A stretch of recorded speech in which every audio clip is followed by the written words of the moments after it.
Good morning, everybody. It is day 19 of 84. This morning, my body weight was 230.6. Yesterday, I was 228.6. So I gained 2 pounds from Thanksgiving. Glucose, more than likely, just refilled up my muscle storages. Either way it goes, I'm not upset about it because last Friday, I was 231.4.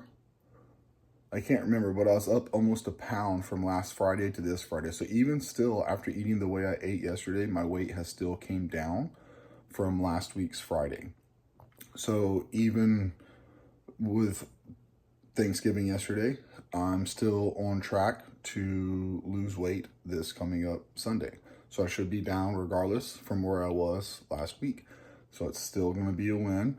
And I didn't have to sacrifice spending time and eating dinner with my family for Thanksgiving. I only did the one meal, and I replaced my pre-workout chicken and rice with the Thanksgiving food. So it all worked out. And then I know I overate, so I just didn't eat my post-workout meal either.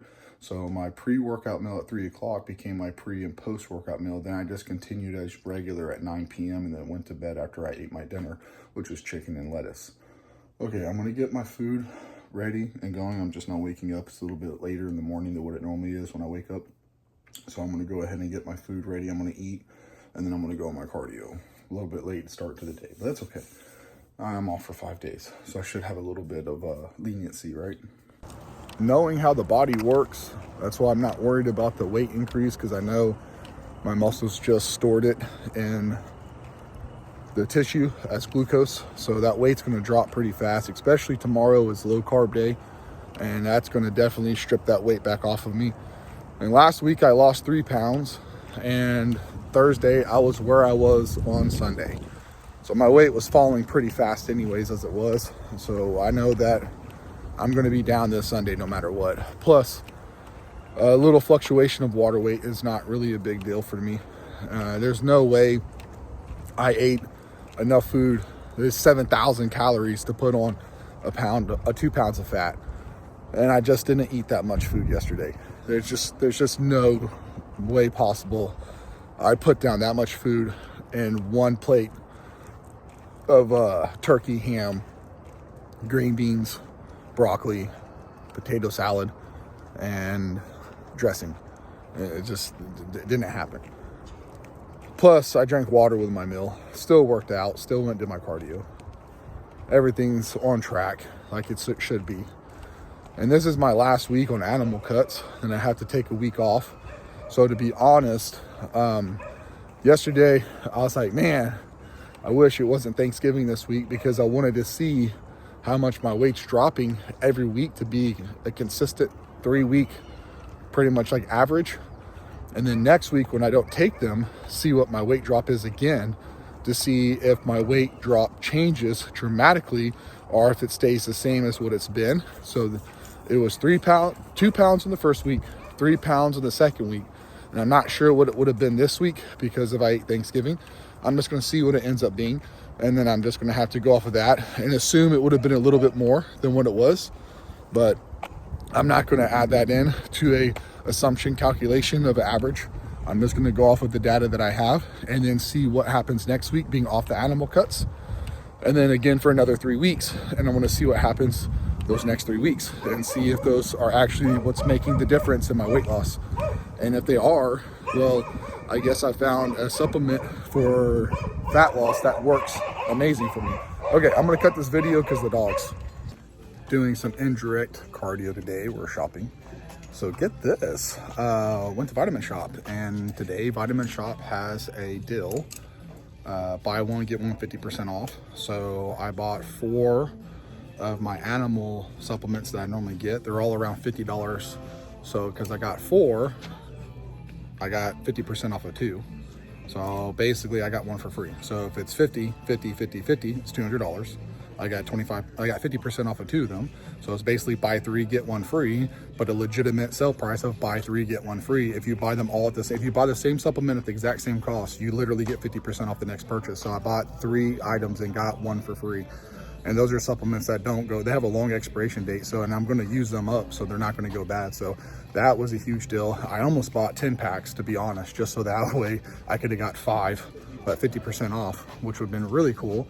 Because anytime there's a supplement that you take regularly and it's something that you know you're going to take and it's not going to get wasted, it's kind of stupid to not take advantage of buying it. I'm kind of like, honestly, on the verge of going back and buying more just because of how good of a deal that is. And you don't really get good deals like that. So I'll probably, I don't know, I'll see, because we're at Academy. We're going to look at the clothing and sporting stuff. And then from here, I think we're going to go to Target, and then we're going to go to Harbor Freight, look at the toolboxes. And then from there, I'm going to debate if I want to go back and buy more or not, because I think my mom is going to be buying me some more for Christmas because she asked me what supplements I take. So of course I sent her those, and I called her and told her, hey, it's 50% off right now. If you buy one, you get one 50% off. So I think she might be going and buying a couple too for me. But it's one of those things that, like, why not stock up if the savings are there? It doesn't go bad. And like those back right there, those Blackstones, my wife has been begging me to get one because she's like, it'd be so fun watching you cook pancakes outside in the morning, wouldn't it? You should really do it. You could cook me hibachi. It'd be so fun watching you cook me hibachi.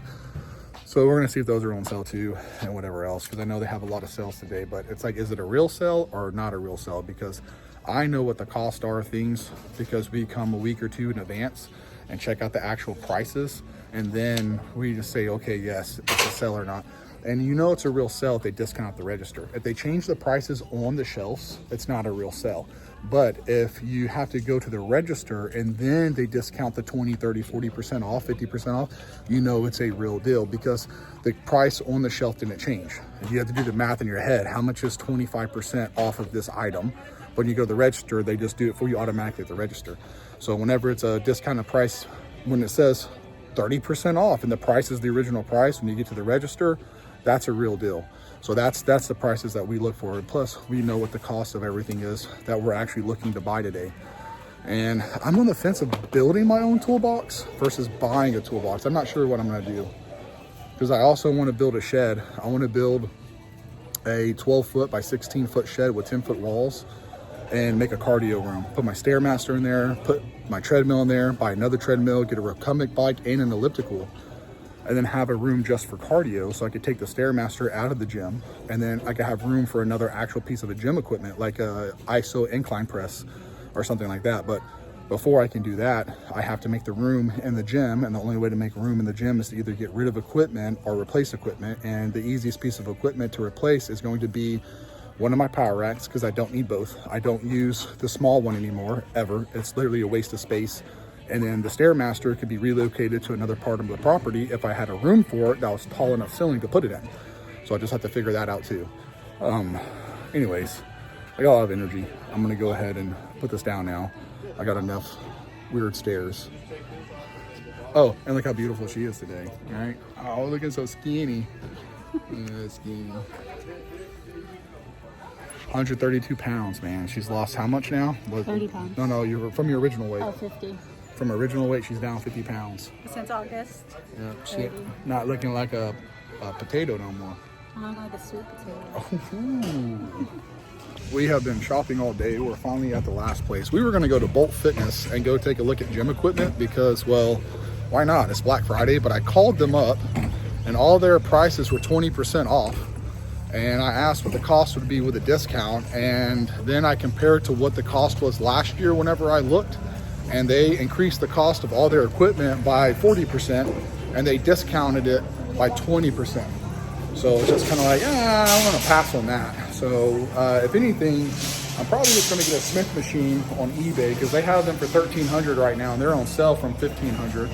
They're wanting a Smith machine. They're wanting a Smith machine for a while. And then they have a low ISO row on Amazon as well too. It's plate loaded. It's home gym use, but honestly, I've had it before and I got rid of it. And I didn't appreciate it when I had it, but it was a very smooth piece of equipment. I did like it a lot, and I'm considering getting it. I don't know if I'm going to pull the trigger or not because I also need a carport and have somewhere to work on my vehicles because I have tons of gym equipment. I just don't have anywhere to fabricate or be out of the sun or rain when I'm working on my vehicles. And right now on Black Friday, there's a 25-foot long by 20-foot wide by 12.5-foot tall carport that I'm probably also debating on getting because it's only $1,400. But I'm not sure what I'm going to do yet. I still have time to think about it. If I even do anything, I may not even do none of it. But today I've been really hungry. Yesterday I overate on Thanksgiving, and I told you my weight was up by 2 pounds. I'm back on my diet 100% today, and I am so incredibly hungry. I have my rice and chicken meal coming up here in a little bit. So we were out, so we stopped off to get coffee. I got me a decaf. I got me a big decaf because I needed something to take the edge off the hunger because of how incredibly hungry I am. I didn't think I was going to be this hungry today, but it is wicked, the hunger, wicked. So I don't know what I'm going to do, man. I don't know if I'm going to buy anything or not. I'm probably just going to keep the money because Christmas is coming up and I got a lot of people to buy for. But then I'm also like, man, I haven't bought nothing for myself in a long time. Like, I can't tell you when's the last time I actually bought something for me was. So it's like, treat yourself, but at the same time, what if something happens and I could have saved that money for an emergency or something for my kids or my wife? And it's just the dilemma of being a dad and a husband. Like, you're always thinking of everyone first and what they might need or what they might want versus yourself. Because it's like, do I really need any more gym equipment over what I got? Will another piece of the gym equipment take me to the next level? No, probably not. But training harder, being more intense, sticking to my diet, and putting everything I have into the equipment I already have would be way further than just buying a new piece of equipment. The only cool thing about buying a new piece of equipment is it makes the gym feel all over new again. Like, oh yeah, I got something new, how fun. And it's like having a new toy. So that's the benefit of getting a new gym equipment. And then also, it would just be cool to have a carport to be able to work under whenever the weather's bad on the vehicles. Anyways, I'm rambling. I'm gonna drink my coffee, walk around. This is the last place, and then I'm gonna be going home to eat my 3 o'clock meal and get ready to work out. I know it's not really a fitness video right now, but I'm gonna probably start just vlogging a little bit more on the weekends whenever I'm off. Because you know what? I'm more than just muscles. I'm more than just good looks and heavy weight. I have other things I'm about, so. But anyways, all right, now I'm rambling. I'm gonna let y'all go. Leg night, finally in the gym after a day of being out and about shopping and moving around. It's leg night. Unfortunately, my wife decided that she's going to continue going and doing things instead of being in the gym, so I will not have a cameraman tonight either. Which is totally fine. She has that right to choose if she wants to record me or not. Whatever. It is what it is. I mean, I'm not lonely at all in here whatsoever. I mean, it's totally cool being in here by myself anyways. Nah, all seriousness, let's get this leg workout started. 125 pounds on the leg extensions tonight. Going to see if I can get 20. It's only 5 pounds heavier than last week, but you know, my knee's feeling a little wonky. I think it's just from all the standing and walking today, but whatever. It's just weird though. Actually, I don't even think it's from the standing and walking because I stand and walk all day at work. I think it's more the clutch in the Jeep because Jeep's a manual transmission, and being in traffic today and a bunch of stop and go going to all the stores, I kept having to hold the clutch a lot with this leg. And that's when I actually started feeling it whenever it was just stupid. It's like, oh, you lift all this weight and you do all this cardio and pushing in a clutch pedal starts causing your knee to get a little funky. But it's like, yeah, it's weird. Traffic hurts my back and it hurts my hips and my knees way more than this does right here. And it's like, well, your back, knees, and hips are probably hurting from weightlifting. It's just driving, you're sitting there, but it's uncomfortable. So I don't think it's that. I just think driving's not uncomfortable, but sitting in traffic holding a clutch pedal can become very uncomfortable. All right, let's see if we can get this. Motivation today is probably about a 5. I'm 50-50 on this. It can either go horrible and I can lose all of it and just be like, or I can get hyped and just get at it. And then there's an alternative where I just stay right where I'm at mentally. I'm hoping the hype comes.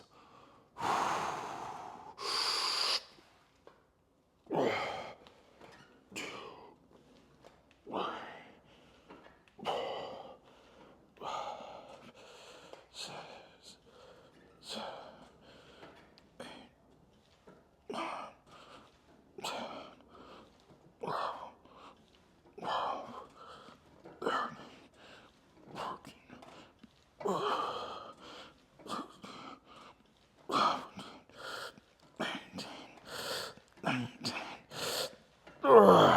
right. Smooth 20, 125. That's already a win for tonight. I've come to a conclusion on where I'm at today on buying something. As tempting as it is, I'm not going to, because there's a very specific carport that I want, and I'm not going to rush it getting it. I have a plan to get financially out of debt, getting everything paid off, so I'm not going to jump the gun on anything. If I was to do anything to the gym, as far as it goes for equipment, I would get rid of the secondary power rack, and I would get a Smith machine instead. And then I would get rid of my flat bench because I have an incline decline flat. No reason to have two benches. And I would probably get a lying ab machine that has a weight peg to add more resistance to the crunches. And then I would get the seated low iso row, the one off of Amazon for $400. It's not on sale, so there's no like missing it because I don't buy it right now. Those are the things that I would get. But ultimately, besides getting new equipment and having something fun to play with, something new to play with and being excited, I think ultimately what it comes down to is just believing in your routine, in your program. Like when I was powerlifting, I had very minimal equipment. Towards the end, I had all of this. But to be honest, I think I made it pretty far with minimal equipment. I had a power rack, cable crossover system, handful of dumbbells, back extension, and a leg press. That's all I had. That's it. And I believed in my program, and what I was doing was going to work. So I put 100% into my program because I believed that was what was going to get me to where I wanted to be. And I was very efficient and effective, and it worked very good for me. So all this equipment, if I can't make my progress with everything I have, which is insane, the amount of equipment that I have to be thinking I don't have enough, that's wild, right? I have more than I could possibly ever imagine. I mean, a barbell, a rack, and a set of dumbbells with an incline decline bench, you can pretty much build your body up to compete at a very elite level, let alone all the equipment I have. So I believe in the routine I'm doing. I believe in the program that I'm doing, and I 100% feel like it's going to be what I need. I think what it is too, excuse me, I think also what it is I love the gym, and I love gym equipment, and I love getting new equipment because it's exciting and it's something new to play with, right? It's not that it's better or worse. It's just like having something new to play with. It's like, yeah, this is so much fun because I literally use every single piece of equipment in here except for that power rack. That is the only thing that I do not use in here. I don't use some of the barbells no more. I don't use the box squats no more. Then obviously like the briefs and the squat belts and stuff like that. But everything else in here legitimately gets used 100%. So I feel like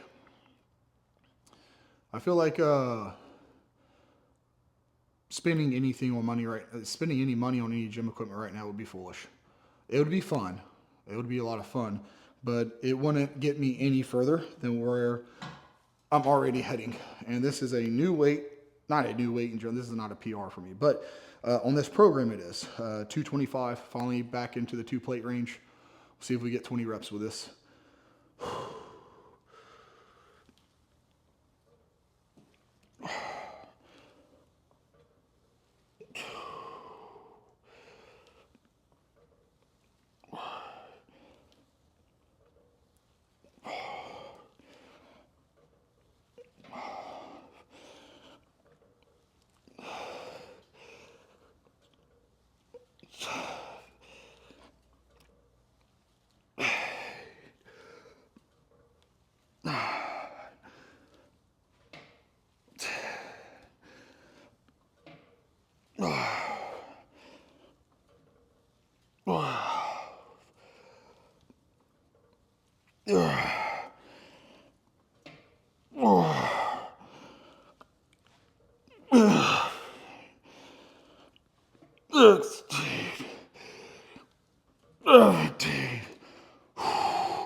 All right, that's smooth 20.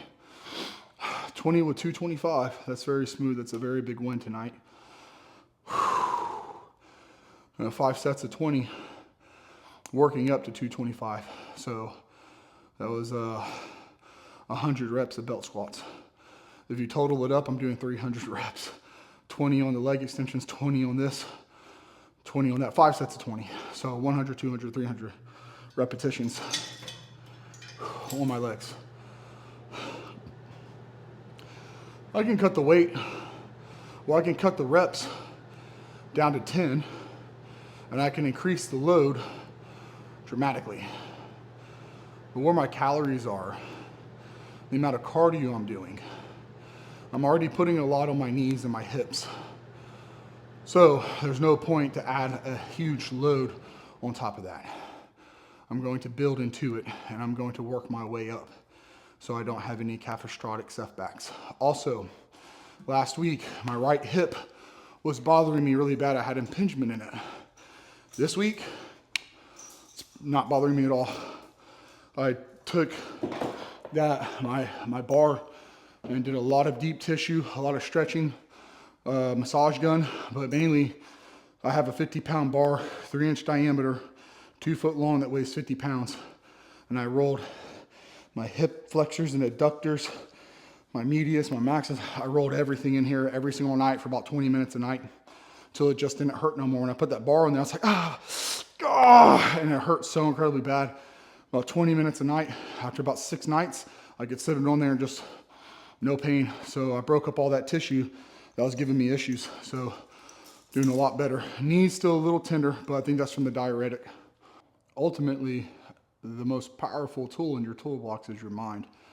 I remember hearing, I didn't hear it, I read it. I can't remember where I read it. It was so many years ago. It was a guy saying, like, the amount of effort that you put into your workout matters, not the variety or the equipment. It's the effort you put into what you're doing. He goes on to explain, like, take 2 identical twins in every way, shape, and form. Put them on 2 different islands. Give them the exact same diet, exact same foods, and then have one access to limited equipment, but with a maximum weight of like 50, 75 pounds total. And then have the other twin limited to the equipment, power rack, a flat incline bench, decline bench, and then like that's one other thing I can't remember. But anyway, so basically a power rack, incline, decline, flat bench, and there was one other thing I can't remember. And then he says, but unlimited weight, unlimited weight, and then come back in 10 years, 5-10 years, and see what twin is bigger. The twin that could lift 50 pounds in any range of motion on any machine that he could possibly imagine. Of course, eventually his strength is going to cap at 50 pounds, and it's just going to become nothing but volume and repetition. And he's going to be doing a tremendous amount of reps versus the twin who puts all of his effort into your basic, your bench press, your incline bench press, your Romanian deadlifts, your deadlifts, front squats, wide bar squats, high bar squats, bent over barbell rows, shoulder press, behind the neck shoulder press, straight bar curls, close grip bench press, overhead tricep extensions, stuff like that. He says, and come back and see which one is bigger, the twin that can lift 50 pounds 100 times or the twin that can lift 500 pounds 10 times. Who's going to be bigger ultimately at the end of the day?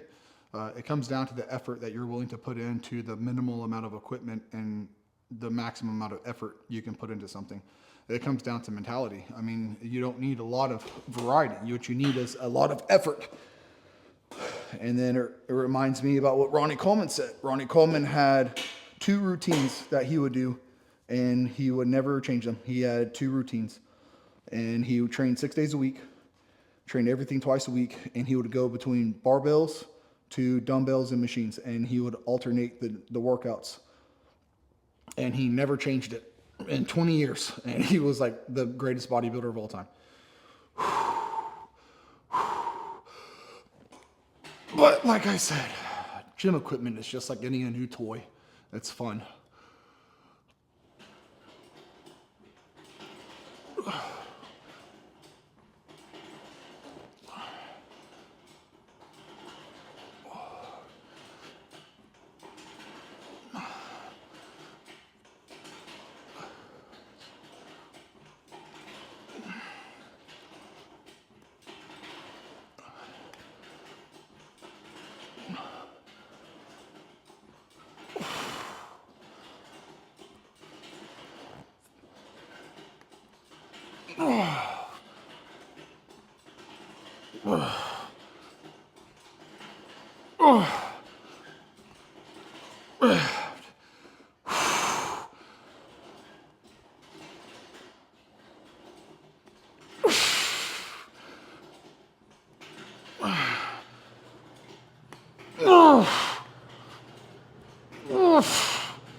Whew. There it is. Another set of 20 reps. I'm gonna get to go up on this next week too. That's a huge win. I had a debate with myself tonight. I'm doing deadlifts off the floor now. I just feel like doing conventional deadlifts off the floor. So after doing quads, I'm moving to hamstrings. And I was starting with leg curls, but I'm like, you know what? Since I'm doing deadlifts and it's a lot harder, excuse me, I want to go to deadlifts first and then go to leg curls. So I'm not worn out for deadlifts. But then I'm like, man, deadlifts are way harder. And if I do deadlifts first, what if I'm so worn out? I don't want to put effort into my leg curls because I know for a fact, whatever I did last week, it's going to be significantly less this week if I do deadlifts first, and it's going to mess up my numbers. But if I do these first, I can still muster up the energy to push harder on those. But I'd be able to push harder on deadlifts if I did them first instead of these. But if I do these first, I fatigue the hamstring, which makes it harder for the deadlift. So I was kind of going back and forth. So then ultimately I decided just to keep it the same. I was like, you know what, the best thing for me to do is just keep going the way I'm going because that's the program for now. And then a little bit down the road, if I decide it's time for a change, I can either go back to Romanian deadlifts or start doing deadlifts first because, excuse me, I honestly thought like this is really close to what I did for powerlifting. The only difference is before I did all my leg work, I would do squats. And then before all my hamstring work, I would do deadlifts. I would do deadlifts, and then I would do Romanian deadlifts, and then leg curls, and then back extensions. And then one night I would start with deadlifts and hamstrings and then move to quads. And the next week I'd start with quads, like squats and quads, and then move to deadlifts and hamstrings. And I'd alternate deadlifts and hamstrings, light, heavy, light, heavy. If I started with quads, so squats first, deadlifts would be light. And then the next week, deadlifts would be first, so they'd be heavy, and then squats would be light. It'd be like 65% of what I was working with my heavyweight.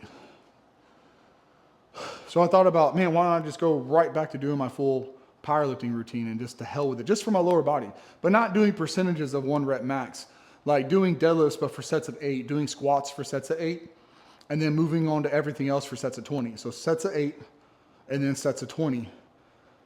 And then alternating squats and deadlifts, light, heavy, hamstrings first, and then quads first, and then hamstring. I'm really on the fence about it because I love training that way.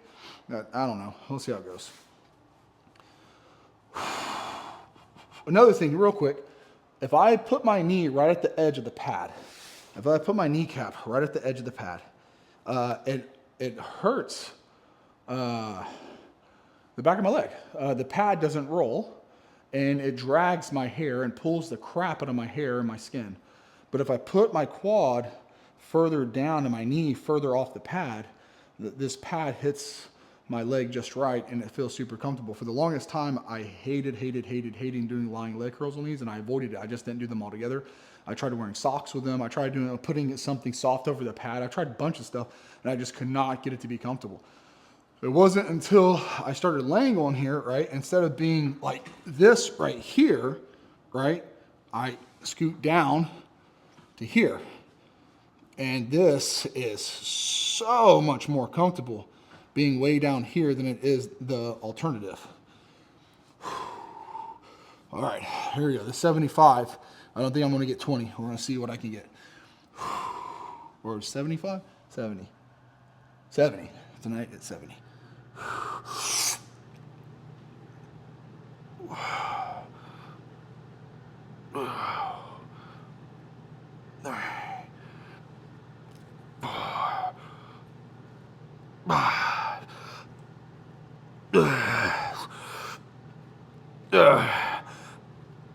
Eight.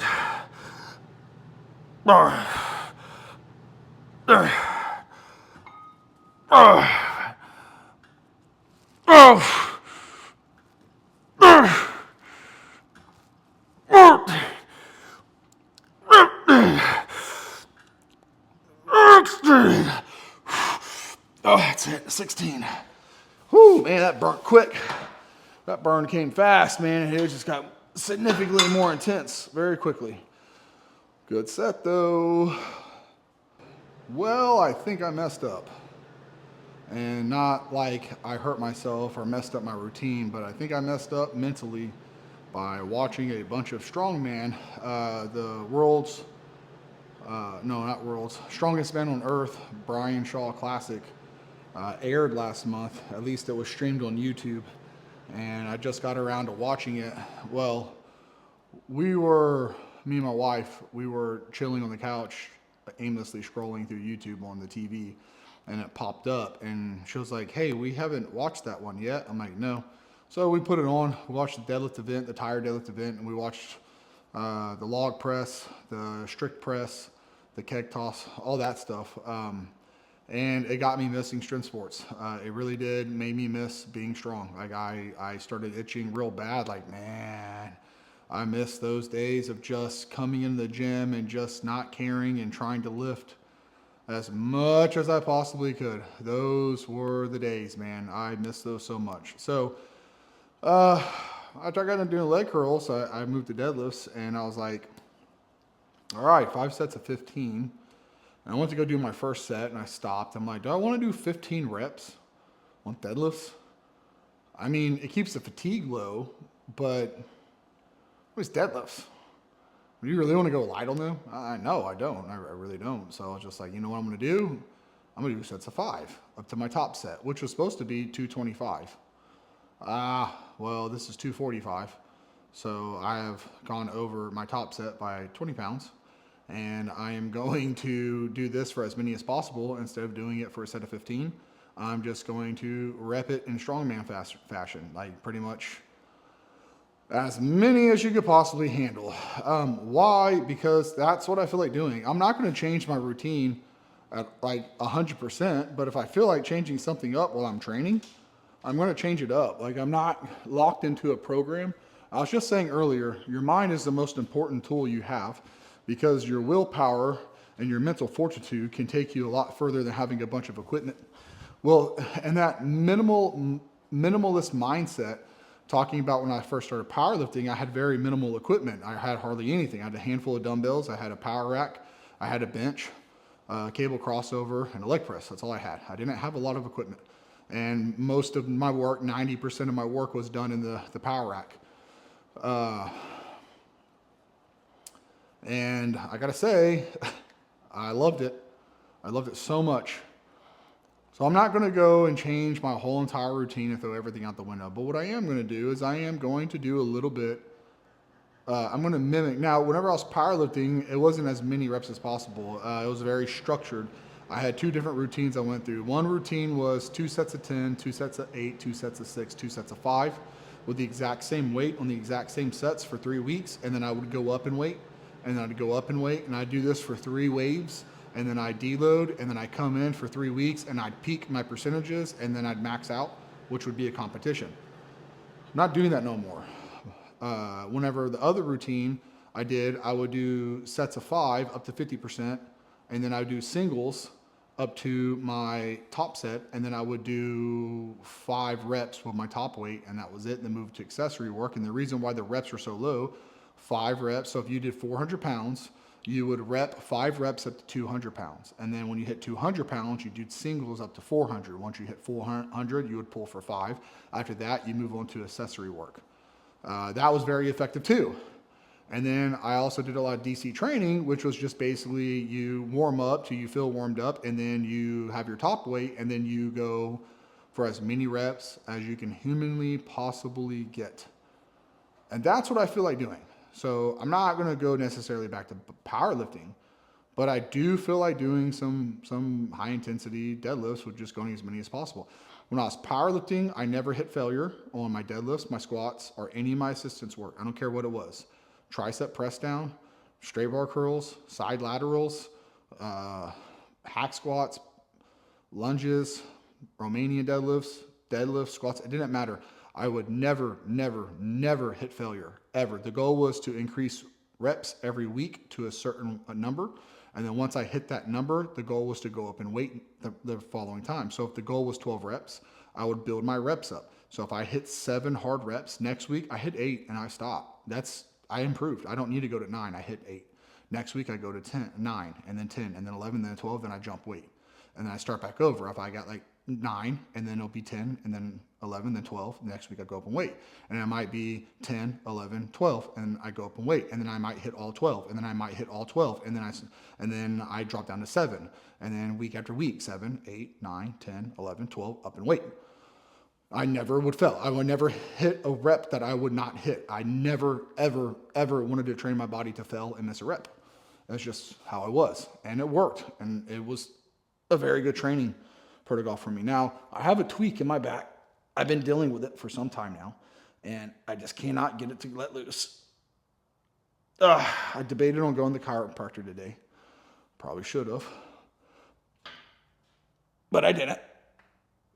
So instead, what I'm going to do is I'm going to pull these deadlifts for as many reps as I can get. Then do some back extensions, and then go on my cardio. And then tonight, I'm going to get the massage gun and have my wife beat the crap out of my back with that and see if we can't loosen up that impingement, because it's some nasty impingement in my back. Oh, is he using wrist wraps? Yes, I am using wraps. Why? Because I don't want my grip to be my limiting factor on this. I want it to be my legs and my back. I know I can hold on to this weight, but I don't know if my forearms can handle the endurance that my back and my hamstrings can put out. So I don't want to focus on my grip giving out. I want to focus on my muscular fortitude on my backside. Let me see how this feels. Can I get this tighter? I can get it a little bit tighter. Okay, it's been a while since I've strapped up. There's a technique to this too.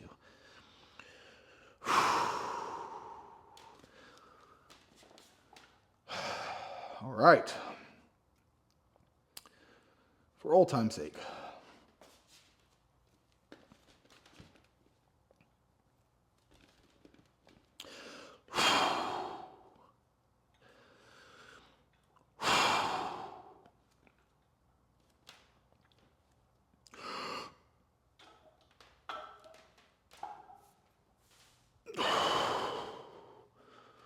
I feel pretty good.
Oh man.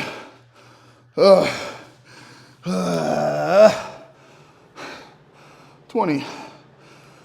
245. That's not good. That's very bad. That's very bad. I thought this was going to make me feel good. It did not. It had the exact opposite effect. That made me feel weak as dog shit.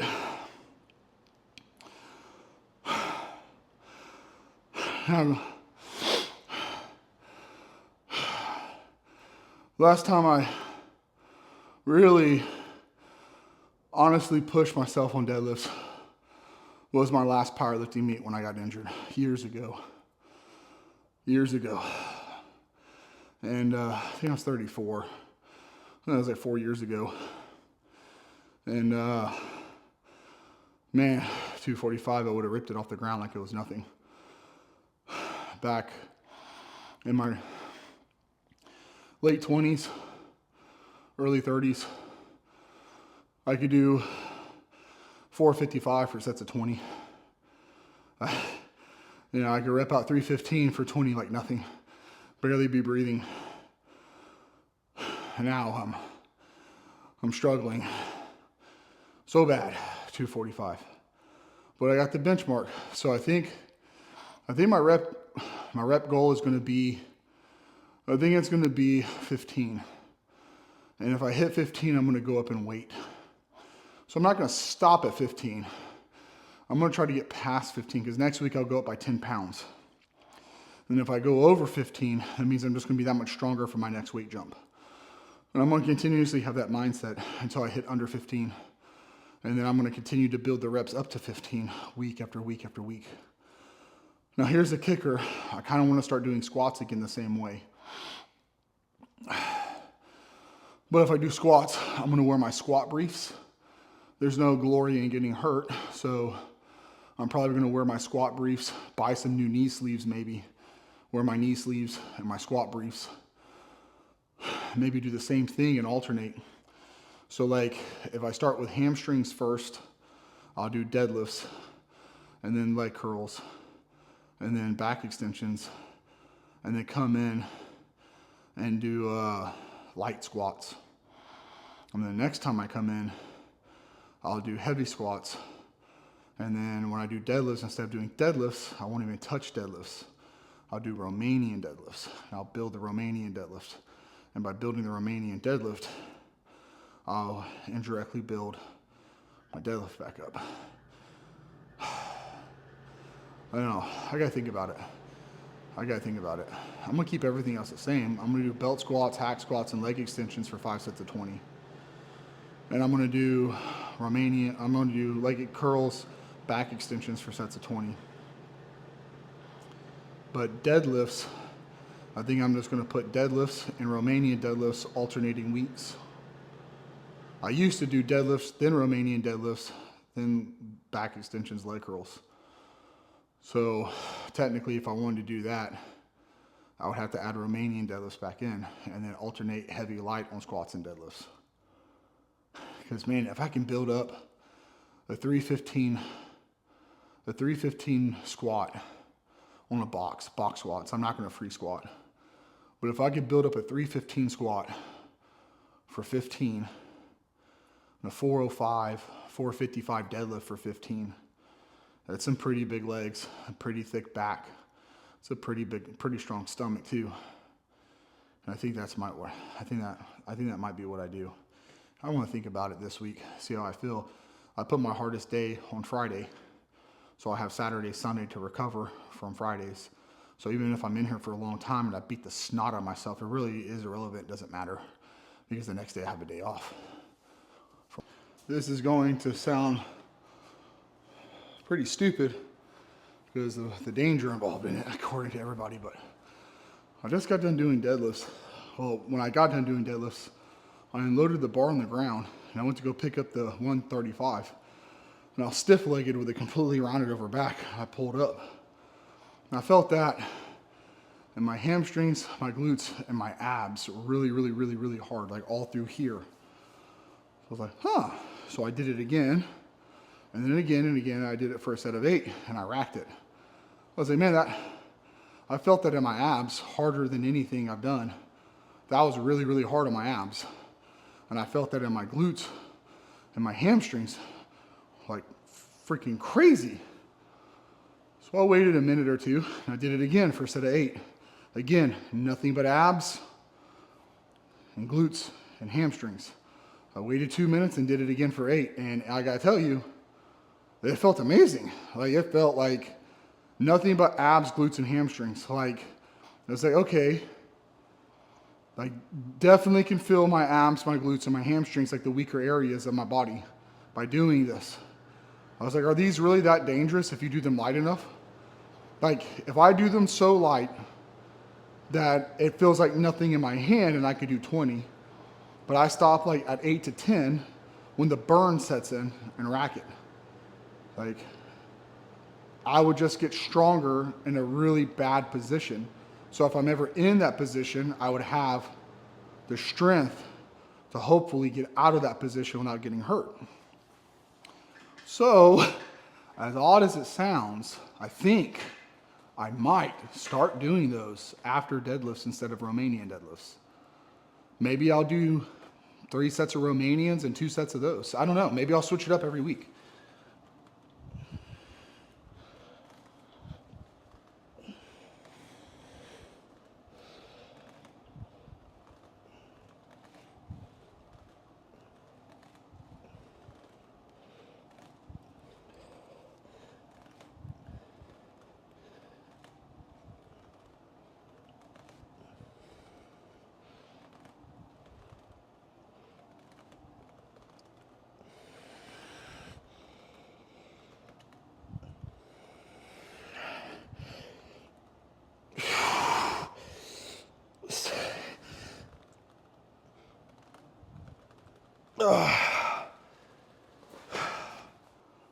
Not going to take my shirt off today because I didn't work anything in my upper body. So just leg, a little bit of leg flexing.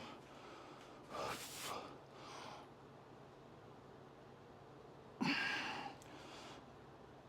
lighting on this one looks terrible.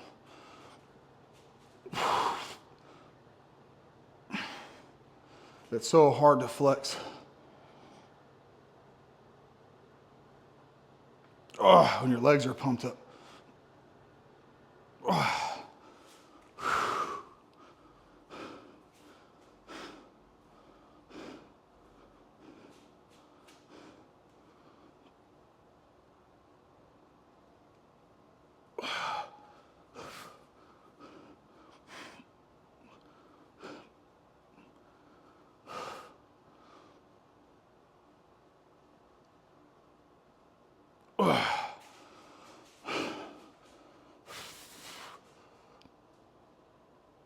No point even trying to flex this one. The lighting just washes it out.